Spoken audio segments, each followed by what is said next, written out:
Hey, what's going on? World Lit and Incarnate Word. Here we are, week 8. Wow. Well, I'm just going to have one video for you today because I know you're still wrapping up the literary analysis for me and you're not ready to move on to The Stranger. I know a lot of you are busy. As of recording this at 2:30 in the afternoon on Monday, I see that only 3 of you have submitted so far. And a lot of you have had questions. I've tried to do my best to respond to each and every one of you.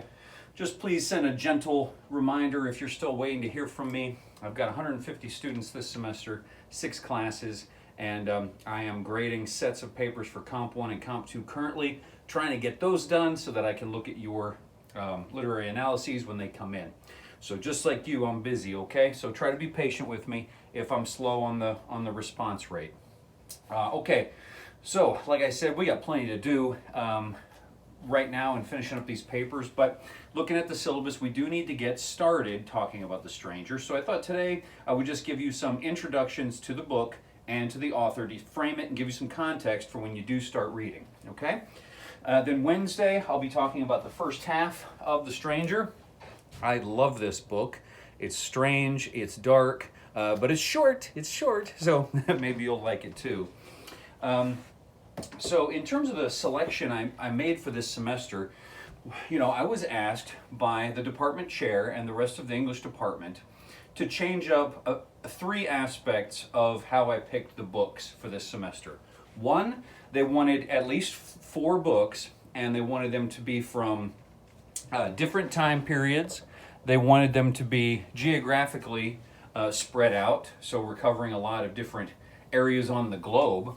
And then 3, they wanted us to choose different genres or storytelling types. So for Gilgamesh, you had a Mesopotamian epic poem from before Christ. The second one, you had King Lear, a 16th/17th century, sort of turn of the century British play, Lear.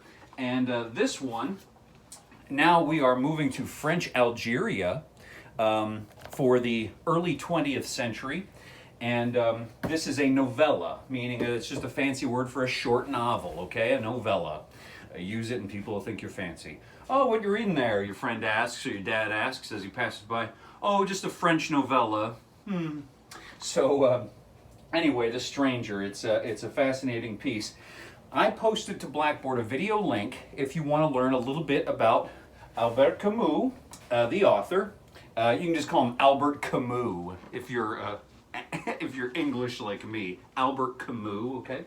And it talks a bit about him, about his philosophy as a writer, and about what he tackles with subject matter in The Stranger. But just like everything for me, you guys, spoiler alert, okay? About 8 seconds into this video, they're going to tell you what happens at the end of the book. So if the narrative experience of learning the end at the end matters to you, then you're going to have to just read on your own first and then visit these videos and this link later, okay? I don't want to force you to experience the book in any certain way, so do it your way, but I like to get plot out of the way as quickly as possible so we can talk about character, we can talk about theme, we can talk about historical context and all kinds of goodies like that. So you'll get some information about Albert Camus and about his philosophies from that short video. And if you're still working on the paper, I'd say that's enough for you today, you know? This video and that one, and then you can concentrate on your work.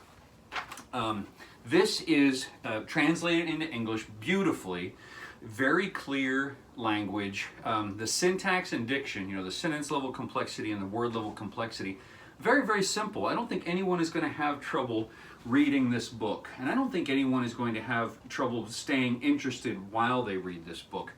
It's very, very interesting, and the writing is very good. So if you're having trouble with Lear, getting through, you know, the lines, this is going to be a much more pleasurable experience, and I've got a great translation here for you. If I do say so myself, just like I said for Gilgamesh, good translation there.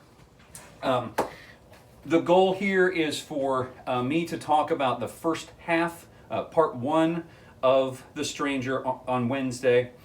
Next Monday, I'll talk about the second half, part 2, and then with the the fourth and final day of discussion for Stranger, if you count today as one of those.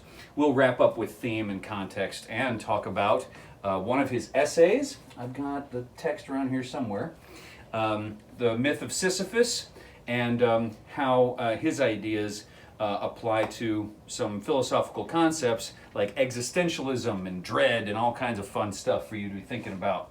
So, the first part is 6 chapters.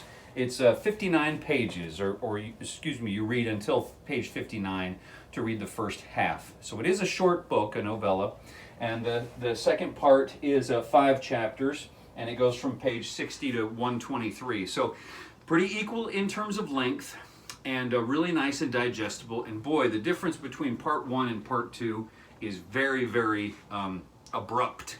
The plot, something happens at the end, and I won't ruin it today for you, but something happens at the end of part 1 that sets part 2 in motion, and they almost read as two different books, 2 different stories. So I hope you will enjoy The Stranger when you get to it this week.